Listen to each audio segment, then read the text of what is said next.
Hello, my name is Dr. Kevin Peterson. I wrote a book called Cocktail Theory, A Sensory Approach to Transcendent Drinks. My background is in physics and engineering, the culinary world, perfumery, and for the last 6 years, running this cocktail bar, Castalia, here in Detroit, Michigan. My goal in the book is to describe a perfect cocktail experience. But cocktail experiences are complex and multifaceted, so it's very hard to describe them in just one fell swoop. Instead, I'm breaking that experience up into multiple components and using different lenses from my background to describe each component.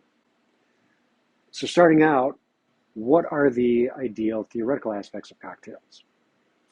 So a lot of flavor wisdom is anecdotal.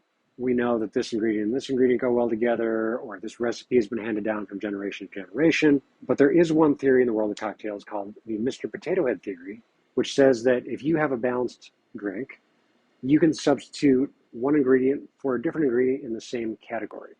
So one spirit for a different spirit, one citrus for a different citrus, and that new drink should still be balanced, which is actually quite powerful. Even though it's often cited, I have never seen anyone try to prove this theory. So that's what I did.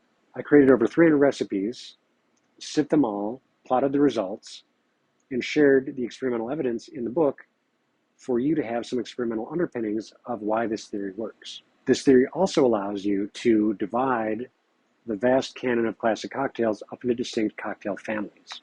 Some are bitter, some are sour, some have bubbles, some have egg whites. What I've done is to create a series of questions based on the most polarizing elements of flavor preference to help guide you from a person's preference to the category that's going to be best suited to them. But even once we have that recipe, the work is not done. Say you're going to make this person an old-fashioned or a Manhattan or a Negroni. What is the ideal temperature for that drink? What is the ideal dilution for that drink? How many air bubbles should be in that drink? Again, having read many, many cocktail books, I have not seen anyone systematically collect this data. So I did it myself. I mapped out the ideal temperature and dilution windows for many different classics. I shook them, I stirred them, I tested how many bubbles were ideal for promoting that flavor, and I presented all those results.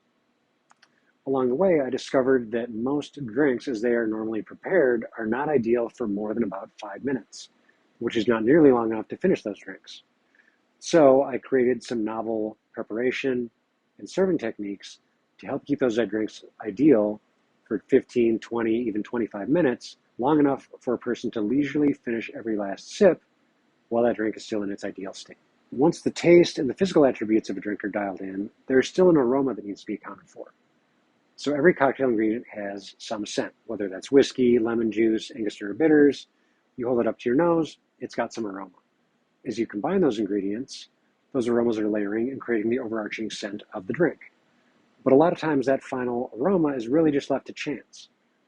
But when you talk about the intentional combination of ingredients for aromatic effect, that's the realm of perfumery. So I'm going to describe two different conceptual models for thinking about scent as an image, thinking about scent as music, and then I'm going to describe the techniques that are present within perfumery to help manipulate that scent to get it from where it is to where you want it to be. To make these ideas more concrete, I use both the conceptual models and the techniques to describe a number of well-known flavors and fragrances and what techniques, motifs, and effects are being employed to create that overarching impression.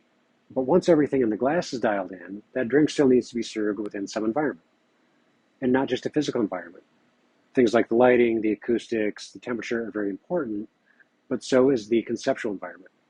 So what are the expectations the guest has? How much novelty, how much complexity is present in that drink, and does that align with what the guest wants? All these things need to be taken into account, and they're all described in the book. Now that I've described both the cocktail and the environment in which it's served, the book culminates in a final chapter that describes a tasting menu.